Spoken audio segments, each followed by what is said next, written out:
నమస్తే. ఆంధ్రప్రదేశ్ రాజకీయాల్లో చాలా కీలకమైనటువంటి మార్పులు చోటు చేసుకుంటున్నాయి.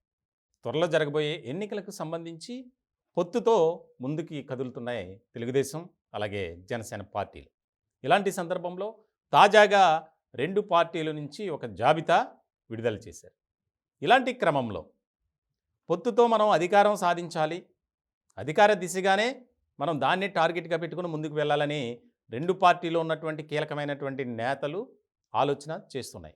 కానీ ఆ 2 పార్టీలో కొంతమంది నేతల్లో మాత్రం అసంతృప్తి బాగా ఎక్కువవుతుంది. దానికి ప్రధానమైనటువంటి కారణం టికెట్ లభించకపోవటం.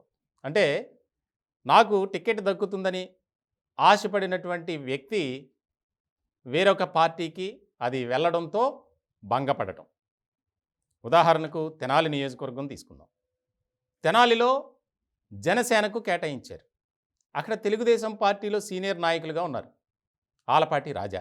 ఆయనకు టికెట్ దక్కల. ఇలాంటి సందర్భంలో ఆయన వర్గీయులు అసహనం వ్యక్తం చేశారు. దానికి సంబంధించి అసంతృప్తి కూడా ఎక్కువ వినిపించింది. ఇట్లాంటి క్రమంలో నేరుగా రంగంలోకి దిగినటువంటి తెలుగుదేశం పార్టీ అధినేత నారా చంద్రబాబు నాయుడు గారు ఆయన బుజ్జగించే పని అయితే చేశారు. కానీ ఆయన వర్గీయులు కానీ ఆయన అనుచరులు కానీ ఎక్కడ ఇంకా కూల్ అవనటువంటి పరిస్థితి.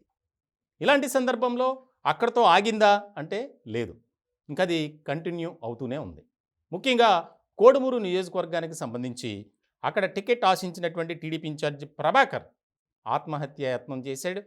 ఆయన హాస్పిటల్లో ఉన్నాడు. అలాగే తూర్పుగోదావరి జిల్లాకు సంబంధించి రాజానగరం బొడ్డు వెంకటరమణ, ఆయనకు కూడా టికెట్ దక్కల. ఇలాంటి క్రమంలో ఆయన వర్గీయులు కూడా రోడ్డు మీదకి వచ్చి ఆందోళన చేస్తున్నారు. అలాగే అనకాపల్లి సీటును జనసేనకు కేటాయించారు. అక్కడ కీలకమైనటువంటి వ్యక్తిగా తెలుగుదేశం పార్టీలో ఉన్నారు పీలా గోవింద్. ఆయన అనుచరులు కూడా రోడ్డెక్కి ధర్నా చేస్తున్నారు, ఆందోళన చేస్తున్నారు. ఇట్లా అన్ని నియోజకవర్గాల్లో ఇదే రకమైనటువంటి పరిస్థితి ఉంది.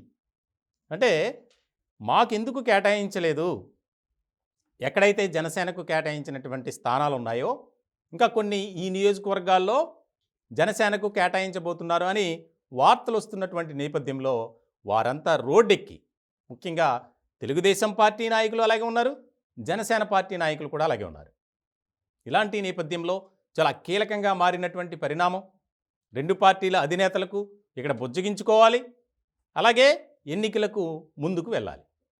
ఇలాంటి సందర్భంలో ఇదొక ముఖ్యమైనటువంటి అంశంగా తీసుకున్నారు. ఇప్పటికే తెలుగుదేశం పార్టీ అధినేత నారా చంద్రబాబు నాయుడు గారు ఒక దిశ నిర్దేశం చేశారు. ఎవరిని కూడా మేము పక్కన పెట్టాం, పార్టీలో సముచితమైనటువంటి స్థానమే ఉంటుంది, ఎవరు కూడా దయచేసి ఆవేశపడవద్దు, ప్రతి ఒక్కరకు తగినటువంటి ప్రాధాన్యత ఇస్తాం, దయచేసి అర్థం చేసుకోండి, 2 పార్టీలు కలిసి రాష్ట్రంలో అధికారంలోకి రావాలి, ఈ టార్గెట్గా పనిచేయండి. కానీ ఆ పరిస్థితులు ఉంటాయా? ఎందుకంటే ఇప్పటి వరకు ఆ నియోజకవర్గంలో తిరుగుతూ అనేక మందిని అభిమానులను అలాగే అనుచరులను సంపాదించుకున్నటువంటి వ్యక్తికి టికెట్ రాకపోతే ఖచ్చితంగా అసంతృప్తి ఉంటుంది. పెట్రోల్ బాటిల్ పట్టుకొని బయటికి రావటం, ఆత్మహత్య యత్నం చేసుకుంటా అని చెప్పి బెదిరించడం, ఇవన్నీ జరుగుతున్నాయి.